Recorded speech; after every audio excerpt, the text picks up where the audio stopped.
It was June 1859. A lone carriage struggled across northern Italy.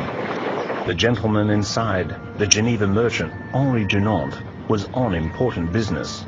He was determined to be given an audience by Napoleon III, the powerful Emperor of France. Dunant knew that Napoleon was now somewhere nearby with his troops.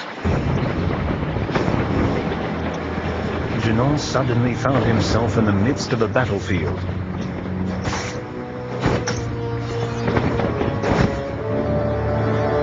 Dunant was horrified. Outside the normally quiet village of Solferino, the French and Austrian armies were fighting a terrible battle. By evening, thousands lay dead, dying and wounded.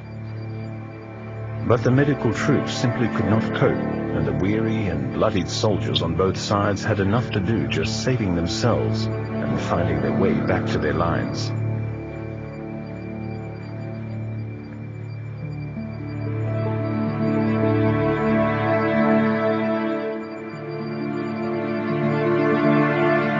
Dunant forgot all else.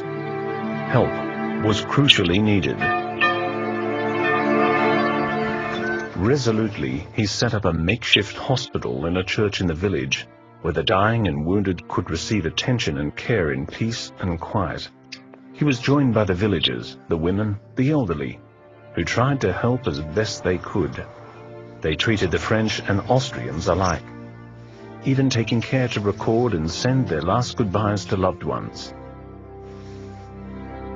Day and night they worked tirelessly, nursing the victims.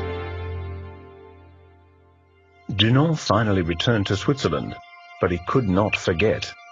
His book, A Memory of Solferino, was published in 1862.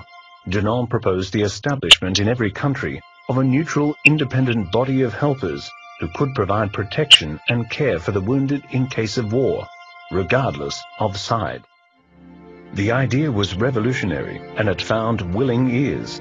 Shortly afterwards, Dunant and 4 other men formed the International Committee of the Red Cross, the ICRC. In 1864, an international diplomatic conference in Geneva was called. The result was the adoption of the First Geneva Convention for neutral humanitarian aid and protection for wounded soldiers. Many years later, following the First and Second World Wars, other visionaries added more Geneva Conventions. These help protect wounded, sick, or shipwrecked sailors,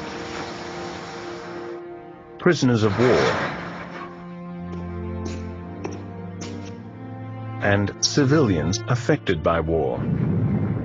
But it was Henri Dunant whose initiative and enterprise paved the way and made a difference, showing humanity amidst inhumanity.